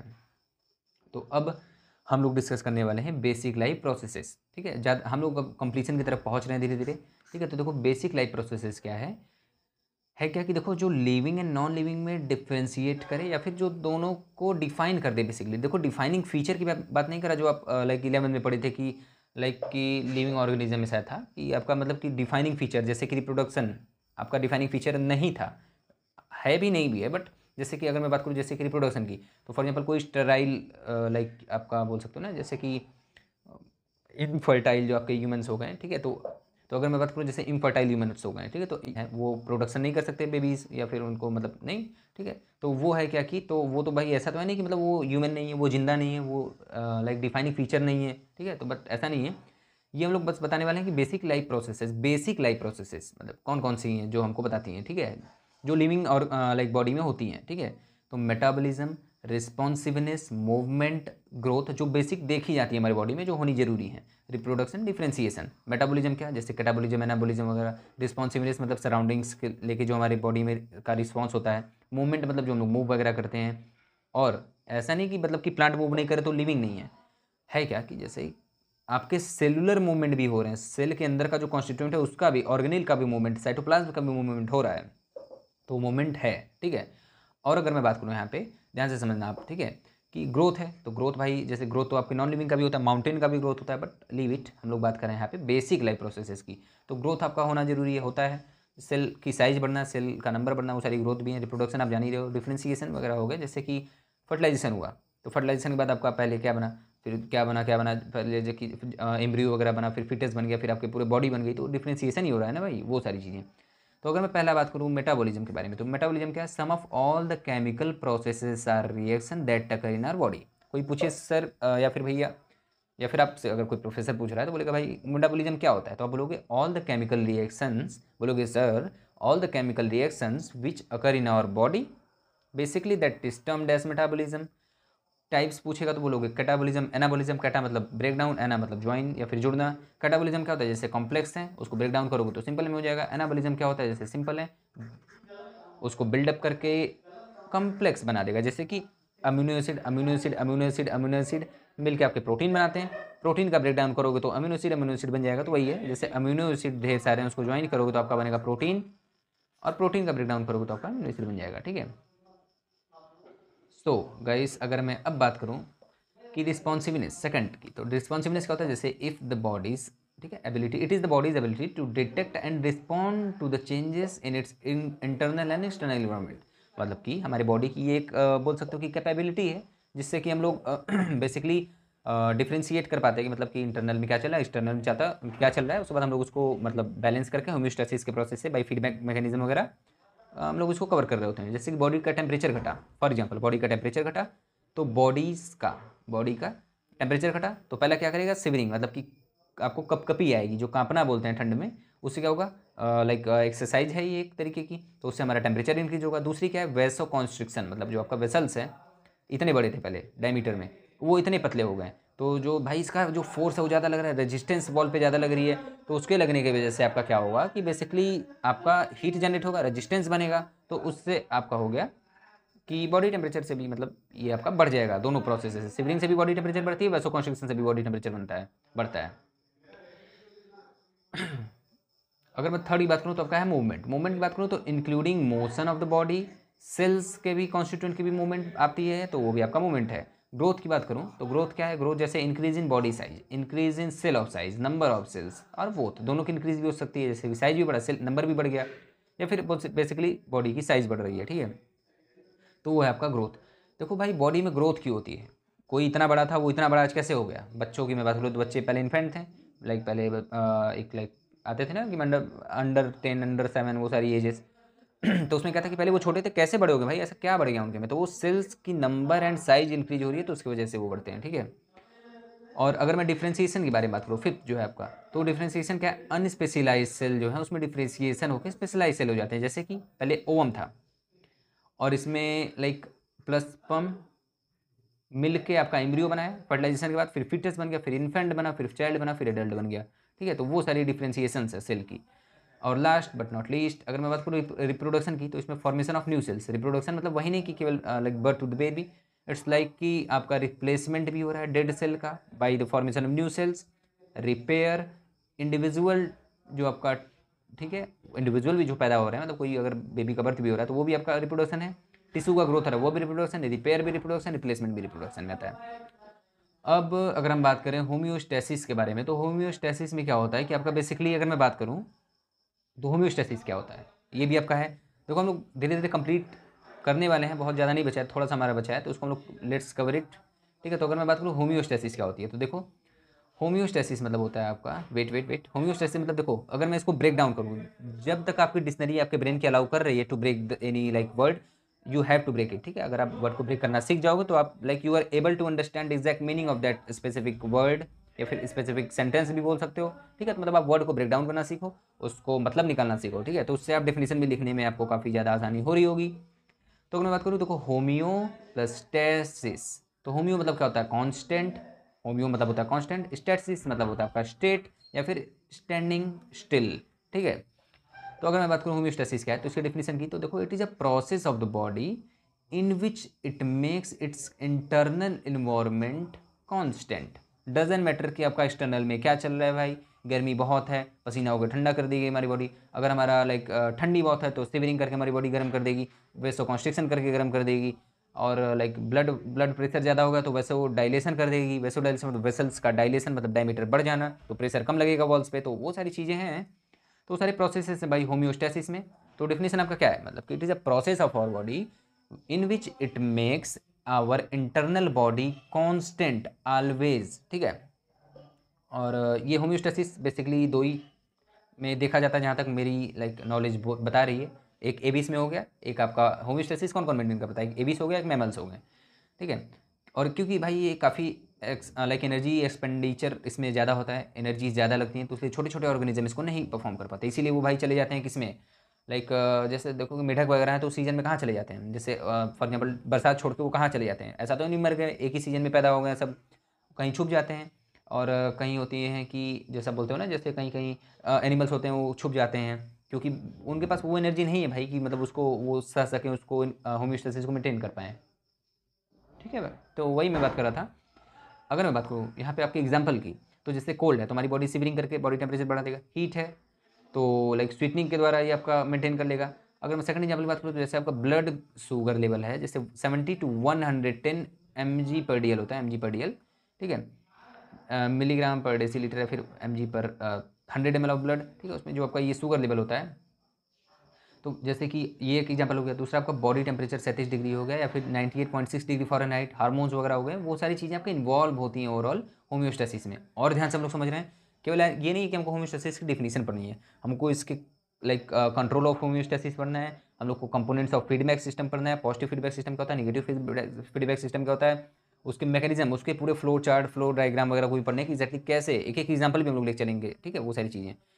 तो देखो, पहले हमको होम्योस्टेसिस पढ़ने के बाद हमको ये जानना तुरंत जरूरी हो जाता है कि कंट्रोल ऑफ होम्योस्टेसिस क्या होता है। मतलब होम्योस्टेसिस को कंट्रोल कौन कौन कर रहा है भाई, कैसे होम्योस्टेसिस को मतलब डिस्टर्बन उसमें आता है, कैसे वो बिगड़ता है, ठीक है। कंट्रोल करने से पहले आपको ये तो जानना जरूरी है कि बिगड़ा कैसे। तो वो डिस्टर्ब होता है 3 तरीके से। देखो, डिस्टर्ब डिस्टर्ब डिस्टर्ब कैसे कैसे, एक्सटर्नल इन्वायरमेंट जैसे हीट हो गया, लैक ऑफ ऑक्सीजन वगैरह हो गया, तो वो एक हो गया। और इंटरनल इन्वायरमेंट भी आपका डिस्टर्ब कर सकता है, जैसे low blood glucose level. Disturb आपका और भी तरीका है, जैसे सोशल इन्वायरमेंट हो गया, जैसे फिजियोलॉजिकल स्ट्रेसेस, ठीक है, या फिर सॉरी साइकोलॉजिकल स्ट्रेसेस, ठीक है। तो ये सारे आपके हैं जो कंट्रोल को बिगाड़ रहे होंगे, या फिर कंट्रोल मतलब करने से पहले आपको ये जानना जरूरी नहीं कैसे बिगड़ेगा, तो वो बिगड़ कैसे रहोगे, वो सारी चीज़ें। अब हम लोग बात करने वाले most important components of feedback system के बारे में। मतलब फीडबैक सिस्टम में कौन कौन से कंपोनेंट होते हैं, मतलब कि कौन कौन से मैकेनिज्म, कौन कौन से पाथवेज इन्वॉल्व होते हैं। तो इसको स्टार्ट करने से पहले मैं आपको एक चीज़ बता देता हूँ, है क्या कि जैसे देखो, रिसेप्टर होता है, रिसेप्टर, इफेक्टर, ये हो गया हमारा ब्रेन, सॉरी। तो देखो, जो हमारा देखो रिसेप्टर से जो हमारे ब्रेन तक लेके जाता है मैसेज, उसको हम लोग बोलते हैं एफरेंट नर्व। फिर ब्रेन से जो रिस्पॉन्ड लेके इफेक्टर तक आता है उसको हम लोग बोलते हैं क्या, like afferent nerve, efferent nerve, afferent nerve, ठीक है। तो ये बस आपके ब्रेन में होना चाहिए। अब इसको थोड़ी देर के लिए साइड करो। अब समझो कंपोनेंट्स की अगर हम लोग बात करें तो क्या था कि जैसे इसमें देखो कंपोनेंट्स कौन कौन से हैं। पहला होता है रिसेप्टर, दूसरा होता है कंट्रोल सेंटर, तीसरा होता है इफेक्टर। मतलब कि रिसेप्टर मतलब कि जहाँ पे कोई प्रॉब्लम हुई तो वहाँ पे रिसेप्टर होना जरूरी है। जैसे कि भाई आपको गर्मी लग रही है तो आपके स्किन पे रिसेप्टर वो बता कर रहा है आपको, लाइक बोल सकते हो बीपी होगी, बीपी बढ़ गई आपकी, तो जो हमारे ब्लड वेसल्स होते हैं उस पर बैरो रिसेप्टर प्रेजेंट होता है। तो बैरो रिसेप्टर सिग्नल भेजता है हमारे कंट्रोल सेंटर मतलब ब्रेन के पास। फिर ब्रेन उसको जब उसको प्रोसेस करेगा, उसके पास प्री डिटरमाइंड, प्री नंबर्ड, अगर बोल सकते हो एक सेट ऑफ रेंज है, जिससे वो समझ के हमको उसको मतलब एक जो इफेक्ट प्रोवाइड करेगा, ठीक है। तो वो इफेक्ट प्रोवाइड करेगा तो हमारा वो बोल सकते हो कि आउटपुट को लेके आएगा वहाँ तक हमारे रिसेप्टर के पास ही, ठीक है। मतलब वो आपका इफेक्टर लेके आएगा हमारे बॉडी के पास जहाँ पे वो प्रॉब्लम हुई है, ठीक है। तो उसको वो जैसे डायलेट कर देगा, जैसे मैं ब्लड वेसल की बात कर रहा था बीपी की, तो उसको डायलेशन कर देगा। कॉन्स्ट्रिक्शन था तो ब्लड प्रेशर ज़्यादा था, वैसे डायलेशन कर देगा तो बीपी कम हो जाएगा। तो सारी चीज़ें कॉम्प्लेक्स लग रहा है, कोई बात नहीं, फिर से सुनो। कंपोनेंट्स ऑफ फीडबैक सिस्टम में होता है एक रिसेप्टर, एक होता है कंट्रोल सिस्टम, कंट्रोल सेंटर, एक होता है इफेक्टर। कंट्रोल सेंटर में भाई कुछ नहीं, वो है आपका ब्रेन।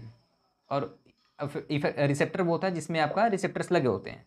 जैसे कि जो हमारे मोटर चेंजेस आए, मोटर चेंजेस हुए, जो फिर या फिर बोल सकते हो जो भी चेंजेस हमको दिखे हमारी बॉडी में, स्पेसिफिकली किसी भी बॉडी पार्ट में, तो भाई चेंजेस तो हमारी बॉडी अलाउ करती नहीं, करती है, बट अगर वो एक रेंज है उसके ऊपर वो चेंजेस अब नीचे है तो भाई वो तो दिक्कत है। तो वो हमारा फटाक से इनपुट भेजेगी, वो रिसेप्टर जो हमारे बॉडी पार्ट पे प्रेजेंट है, स्पेसिफिकली उस पार्ट पे, कंट्रोल सिस्टम या फिर ब्रेन के पास। तो इसके पास प्री फिक्स रेंज होता है, ये रिसीव करेगा इनपुट को, उसके बाद हमारा जो आउटपुट है ये इसको तुरंत भेजेगा in the form of impulse, in the form of hormone, जो भी है हमारे इफेक्टर के पास। तो इफेक्टर क्या करेगा, रिसीव आउटपुट करेगा हमारे ब्रेन से, ठीक है, हमारे ब्रेन से, या फिर आप यहाँ से बोल सकते हो रिसीव करेगा हमारे ब्रेन से, उसके बाद तुरंत प्रोड्यूस को रिस्पॉन्स करेगा, सॉरी रिस्पॉन्स को प्रोड्यूस करेगा। अब मैं आपको एक एग्जांपल लेके बताता हूँ, ध्यान से सुनना, ध्यान से सुनना। मोस्ट इंपॉर्टेंट एग्जांपल, ये एग्जांपल आप समझ गए तो आप समझ लो सब कुछ समझ गया, ठीक है क्या।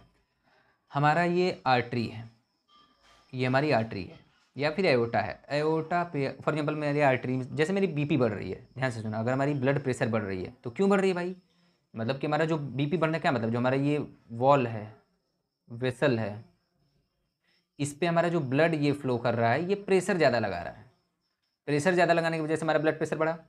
तो इसी आयोटा पे, फिर आर्टरी पे आप बोल सकते हो, या फिर आर्टरीज पे, या फिर उस पर, ये आपका एक रिसेप्टर प्रेजेंट होता है आयोटा पे या फिर आर्टरी पे। बीपी बढ़ा तो रिसेप्टर प्रेजेंट है, उस रिसेप्टर का नाम है बैरो रिसेप्टर, उस रिसेप्टर का नाम है बैरो रिसेप्टर, ठीक है। वो हमारे ब्लड वेसल्स पे प्रेजेंट होते हैं। ये हमारे डिटेक्ट करेगा तुरंत हमारे ब्लड प्रेशर को, और ये तुरंत सिग्नल हमारा सेंड करेगा टू ब्रेन या फिर कंट्रोल सेंटर को, ठीक है। और ये हमारा ब्रेन क्या करेगा, वैसोडाइलेशन कराएगा। वैसोडाइलेशन कराएगा मतलब कि जैसे ये इतना पतला था तो उसको भी इतना पतला कर देगा, तो ब्लड प्रेशर कम लगेगा, प्रेशर कम लगेगा हमारे आर्टरीज के ऊपर, ठीक है। तो एओर्टा वाइड्स हो जाएगी या फिर वाइड या चौड़ी हो जाएगी, बीपी हमारा नॉर्मल हो जाएगा। तो है क्या, जिसपे है क्या कि हमारा जो है बैरो रिसेप्टर हमारे मैसेज करेगा ब्रेन के पास, ब्रेन हमारा वैसोडाइलेशन करा देगा, तो आपको वाइडनिंग हो जाएगा, बीपी कम हो जाएगा, रिसीव आउटपुट करेगा हमारे ब्रेन से, तो फैक्टर वगैरह है इसमें इन्वॉल्व, ठीक है। तो अब आपको समझ में आ गया होगा कि एग्जैक्टली फंक्शन कैसे करता है ये। अब मैं बात करूँ अगर टाइप्स ऑफ फीडबैक सिस्टम के बारे में, ध्यान से सुना। टाइप्स ऑफ फीडबैक सिस्टम के अगर मैं बारे में बात करूँ, तो टाइप्स ऑफ फीडबैक सिस्टम की बात करूँ तो इसमें क्या है कि पहला है पॉजिटिव फीडबैक सिस्टम, दूसरा है निगेटिव फीडबैक सिस्टम। ध्यान से सुना, मोस्ट इंपॉर्टेंट है, कि डिफरेंस आपके एग्जाम में आता ही आता है। तो जो पॉजिटिव फीडबैक सिस्टम है उसमें क्या है कि आपका इंक्रीज इन बॉडी टेम्परेचर, जैसे पॉजिटिव मतलब क्या, कोई चीज़ घटा हुआ है तो उसको बढ़ाना, पॉजिटिव फीडबैक सिस्टम। तो हमारा जैसे बॉडी टेम्परेचर घटा है तो उसको बढ़ा देगा, तो पॉजिटिव फीडबैक सिस्टम। अगर मैं सेकंड एग्जाम्पल की बात करूँ, जैसे जो निगेटिव फीडबैक सिस्टम है उसमें क्या है कि आपका अगर कोई चीज़ बढ़ा हुआ है तो उसको कम कर देगा। निगेटिव फीडबैक सिस्टम मतलब क्या, उसको कम करना, पॉजिटिव मतलब बढ़ाना। तो जैसे निगेटिव फीडबैक सिस्टम में क्या है, जैसे हमारा एग्जाम्पल में बात करूँ तो बॉडी टेम्परेचर फॉर एग्जाम्पल बढ़ा हुआ है तो इसके ये कम कर देगा। तो अब ये तो था बेसिक डिफिनीसन जो कि हमको एक समझाता है कि मतलब ये कैसे काम करता है। बट जो मोस्ट इंपॉर्टेंट थिंग है वो अब स्टार्ट हुआ है, क्या कि अगर हम लोग देखें तो जो हमारा पॉजिटिव फीडबैक सिस्टम और निगेटिव फीडबैक सिस्टम में डिफरेंस क्या है। ध्यान से सुना, बहुत मेजर डिफरेंस है। पहला की मैं बात करूँ, अगर मैं पॉजिटिव फीडबैक सिस्टम की बात करूँ तो देखो, a feedback system resulting in the amplification मतलब बढ़ाना और growth of the output signal, ठीक है। इसमें क्या होता है, कोई चीज़ कम है तो हमारा बढ़ा देता है। While if will talk about the negative feedback system, अब इसमें क्या है, feedback system resulting in the inhibition, inhibit मतलब कम करना या फिर स्लो डाउन करना है प्रोसेस को। ये तो बेसिक सा था, इसको तो आप मतलब कि पॉजिटिव निगेटिव सुन के भी बता सकते हो, बेसिक सा। लेकिन जो मोस्ट इंपॉर्टेंट है, मैं इसको पेन का कलर थोड़ा सा करता हूँ चेंज, जो मोस्ट इंपॉर्टेंट है उसकी अगर हम लोग बात करें तो ध्यान से सुना, इसमें हमारा यही आपका एक डिफाइनिंग फीचर है जिसको आपको डिफ्रेंशिएट करता है। जैसे आपको पूछता है कि कोई ट्रू होम्योस्टेसिस क्या होता है, या फिर एक बताओ which is the like which feedback system maintain homeostasis, ये आपका क्वेश्चन आता है, जीपीएट वगैरह में भी आता है। लाइक विच, देखो भाई आप बोलोगे कि भैया हमको आप पॉजिटिव नेगेटिव दोनों पढ़ा रहे हो, तो बेसिकली होना तो ये चाहिए कि जैसे क्वेश्चन है कि ये मैं क्वेश्चन लिखा हूँ, यहाँ से पढ़ो आप इसको, कि विच फीडबैक सिस्टम मेंटेन होम्योस्टेसिस, तो होना तो चाहिए पॉजिटिव नेगेटिव बोथ। बट होता क्या है यार कि आपका निगेटिव फीडबैक सिस्टम को ही एक आइडल इम्पॉर्टेंट और आइडल बोल सकते हो, मतलब कि जो एग्जैक्टली यूजुअली बार बार होता है, बार बार हम लोग को बॉडी में देखने को मिलता है। और आइदर अगर हम पॉजिटिव की बात करें तो बार बार आपको देखने को नहीं मिलता है, ठीक है। जैसे ये आपको कब देखने को मिलेगा, आपको चाइल्ड बर्थ में देखने को मिलेगा, ठीक है। जैसे कि उसमें कॉन्ट्रैक्शन वगैरह हो रहा है यूट्रस में, रिलैक्सेशन वगैरह हो रहा है आपके सर्विस वगैरह में, तो वो जो कॉन्ट्रैक्शन तो हो ही रहा है, डिटेक्ट किया हमारा सर्विस वगैरह पे या फिर जो आपका यूट्रस है उसके वॉल को मैसेज किया ब्रेन के पास कि भाई यहाँ पे स्ट्रेचिंग हो रही है। तो ये क्योंकि बढ़ाना इसका काम है, तो बढ़ रहा है तो घटाएगा थोड़ी, बढ़ रहा है तो और बढ़ा देगा। तो हमारा क्या करेगा कि हम और कॉन्ट्रैक्ट करेगा, बेबी स्पेल्ड आउट, ठीक है। तो वो सारी चीज़ें, तो इसमें क्या था कि अगर मैं बात करूँ कि आपका जो ट्रू या फिर आपको बोल सकते हो कि एक आइडल जो आपका कौन सा होम्योस्टेसिस होता है, तो आपका होता है निगेटिव होम्योस्टेसिस, ठीक है। तो आपका होता है निगेटिव वाला। तो अगर देखो यहाँ पे क्या लिखा हुआ, अगर मैं बात करूँ तो देखो पॉजिटिव की अगर मैं बात करूँ तो ब्रेक डाउन होम्योस्टेसिस, ये हमारा ब्रेक डाउन करता है हमारे होम्योस्टेसिस को, समझ रहे हो। बल्कि अगर मैं बात करूँ आपका नेगेटिव वाले का, तो ये हमारा always maintain the homeostasis condition, ठीक है।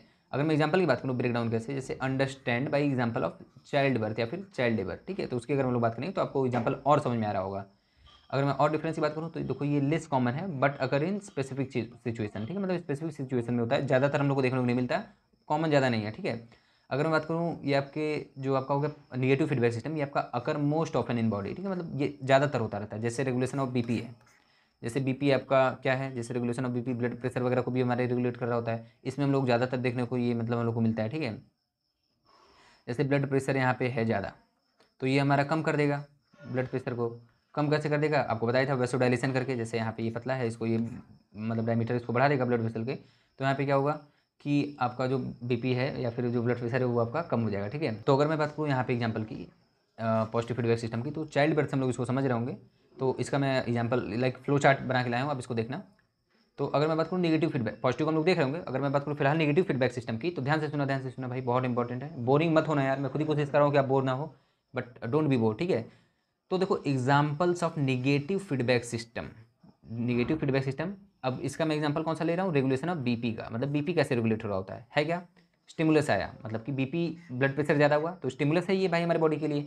इससे क्या करेगा, फिर जो इस पर रिसेप्टर है, बैरो रिसेप्टर हमारे ब्लड वेसल्स पे, ये तुम्हारा डिटेक्ट करेंगे, फिर इनपुट देंगे हमारे ब्रेन को या फिर कंट्रोल सेंटर को, ठीक है, इम्पल्स के फॉर्म में।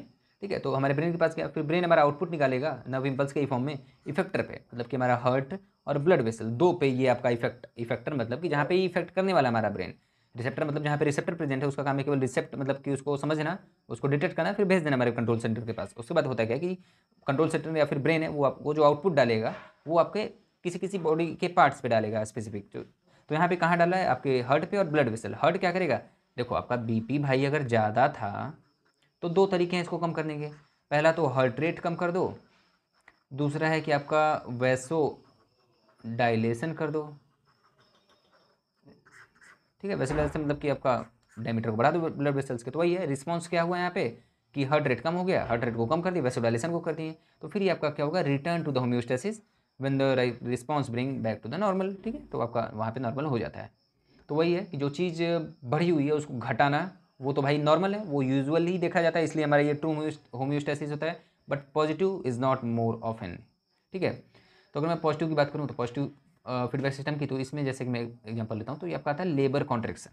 ठीक है, चाइल्ड बर्थ की यहाँ पे बात कर रहा हूँ। जैसे है क्या कि इसके मैकेनिज्म को ध्यान से समझना, ध्यान से समझो, ध्यान से समझो। देखो है क्या, जैसे हमारा बेबी का जब बर्थ होता है तो यूट्रस में कॉन्ट्रैक्शन होता है, तो यूट्रस में कॉन्ट्रैक्शन होने की वजह से इंक्रीज होता है कॉन्ट्रैक्शन।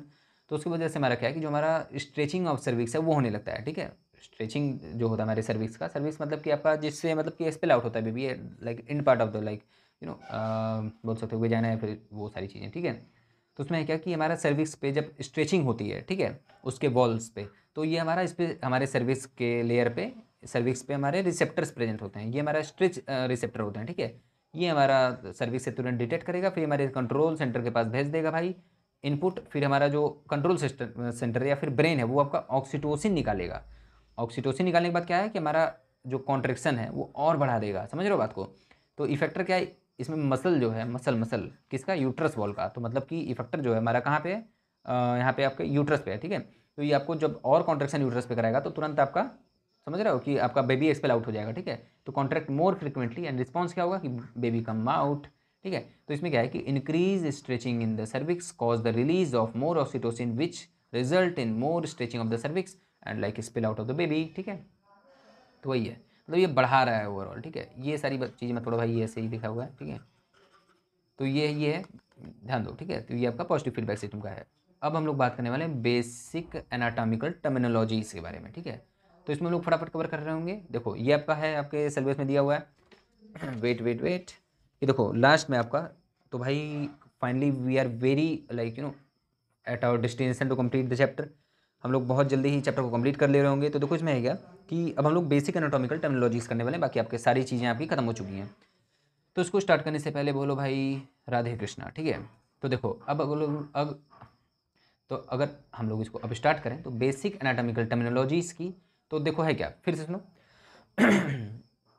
फिजियोलॉजी में तो हम लोग मैकेनिज्म पढ़ते हैं, फिजियोलॉजी पढ़ते हैं, फंक्शन पढ़ते हैं, तो उसमें उतना डायरेक्शंस का इन्वॉल्वमेंट नहीं होता है। समझ रहे हो बात, उसका हम लोग स्पेसिफिक नाम दे देते हैं। बट अगर हम लोग बात करें एनाटॉमी की, तो एनाटॉमी की अगर हम लोग पढ़ते हैं तो इसमें टर्मिनोलॉजीज कुछ कुछ होती हैं, कुछ कुछ टर्म्स होते हैं जो कि आपको बताते हैं कि हम लोग किस पार्ट ऑफ द बॉडी के, किस वे ऑफ द बॉडी के, किस डायरेक्शन के हम लोग बात करते हैं। सुनो, एनाटॉमिकल, ठीक है, एनाटॉमिकल डायरेक्शनल टर्म्स जो हैं, जैसे वो आपका डायरेक्शनल लैंग्वेज है एक तरीके से, जो आपकी मिनिमाइज करते हैं हमारे कन्फ्यूजन को। ठीक है, मतलब भाई अगर आपको मैं बता दूं कि जैसे बताऊं कि आपसे अगर मैं बताऊं, देखो कन्फ्यूजन को कम करने का तरीका क्या है। जैसे हम बोलूँ कि मैं, जैसे कि आपका clavicle is a beauty bone, ये आपका क्लेविकल है, ब्यूटी बोन है, पता है आपको। ठीक है, तो आपसे अगर मैं बोलूँ कि ब्रदर क्लेविकल कहाँ पे है, तो अगर आपको नहीं पता तो काफ़ी कन्फ्यूज हो गए। बट अगर आपको कन्फ्यूजन को मैं कम करूँ, मैं बोलूँ कि आपके लाइक जो आपका एंटीरियर पार्ट है, मतलब आपके फ्रंट पार्ट एंटीरियर पार्ट में है, तो आप सोचोगे कि हाँ ये रिप सही है, मुझे पता है, ये स्टर्नम है, ये नहीं पता, तो यही होगा। मतलब कन्फ्यूजन थोड़ा सा डाउन हुआ ना, तो वो सारी चीज़ें। अब एनाटॉमिकल पोजीशन क्या होता है भाई, ये भी 1 मार्क का क्वेश्चन है। इसमें होता क्या है कि देखो एनाटॉमिकल टर्म्स अलग हैं, एनाटॉमिकल पोजीशंस अलग हैं। by the mean of anatomical position, then you are able to identify, then you are able to be very ideal for the situation of finding out that specific terms। नहीं समझ में आया, फिर से सुनो। जैसे हमको एनाटॉमिकल जो भी हम लोग टर्म्स पढ़ने वाले हैं तो हम लोग पढ़ते हैं कैसे हैं, तो जो आपका मतलब बॉडी में कैसे पढ़ते हैं, तो उसमें है क्या कि एक हमारा वे है खड़े होने का, जैसे कि like head up, like your face facing forward, like straight standing up to that. जो आप खड़े होगे तो आपका ऐसे ये ऐसे रहेगा, ठीक है। मतलब आप अगर खड़े हो फॉर एग्जांपल तो आप इसको ऐसे करके फ्रंट पे खड़े हो, leg facing forward, your face facing forward. तो वो सारे कंडीशंस हैं जो आपके एनाटॉमिकल पोजीशंस होते हैं, उसकी हम लोग स्टडी कर रहे होते हैं। Face facing front, arms at the side, मतलब साइड में हो गया, ये नहीं कि इधर उधर कहीं भाग रहा है, एकदम like at the side. Palm facing forward जो मैं आपको बताया, और फीट पॉइंटेड फॉरवर्ड। तो ये आपका एनाटॉमिकल पोजीशन है। अब हम लोग इसकी स्टडी करेंगे। जैसे कि आपका हो गया सुपीरियर इन्फीरियर सुनोगे। सुपीरियर मतलब होता है जो आपका ये बॉडी है, तो इसके जो ऊपर वाला पार्ट है उसको हम लोग सुपीरियर, नीचे वाले को इन्फीरियर बोलते हैं, ठीक है। और अगर मैं बात करूँ देखो आपके एंटीरियर और पोस्टीरियर की, तो देखो देखो एग्जाम्पल आप पढ़ लेना भाई, ठीक है। वो एग्जाम्पल आपके नॉलेज के लिए आप उसको देख लेना। तो अगर मैं बात करूँ अब सेकंड की, तो सेकंड देखो, हाँ देखो ये नहीं कि देखो हर टॉपिक अलग अलग है, हर टर्म्स अलग अलग है। ये नहीं कि मैं लिखा हूँ 1 2 एक पास, 3 4 एक पास, 5 अलग अलग, तो ऐसे नहीं है। सुपीरियर अलग है, इंफीरियर अलग है, पोस्टीरियर अलग है, एंटीरियर अलग है, मीडियल अलग है, लेटरल अलग है, वो सारी चीज़ें अलग अलग हैं, ठीक है। तो सुपीरियर क्या होता है, जो हम लोग ऊपर की पार्ट पढ़ते हैं, इन्फीरियर में हम लोग नीचे की पढ़ते हैं, क्योंकि ये कोरिलेटेड है इसलिए मैं पास लिखा हूँ।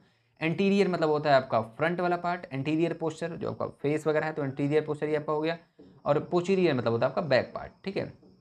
अगर मैं बात करूँ इसकी, और पोस्टीरियर मतलब आपका होगा बैक पार्ट। और एक बात ध्यान से सुनो, हम लोग एंटीरियर को वेंट्रल भी बोलते हैं और पोस्टीरियर को डॉर्सल भी बोलते हैं।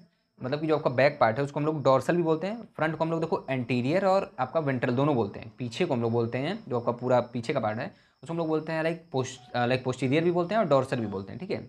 तो वो है। जैसे एग्जाम्पल की बात करूँ, जैसे sternum is anterior to the heart, heart है उसके एंटीरियर जस्ट आगे ही आपका स्टर्नम है, but heart is posterior to the sternum. और अगर मैं बात करूँ जो आपका हर्ट है वो स्टर्नम के पोस्टीरियर है ना, हर्ट है वो आपके स्टर्नम जैसे।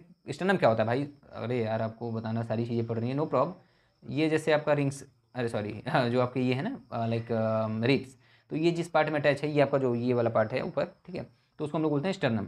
तो स्टर्नम के पीछे आपका हर्ट है ना, तो मतलब your heart is posterior to the sternum, मतलब पोस्टीरियर मतलब स्टर्नम के पीछे है, तो वो चीज़।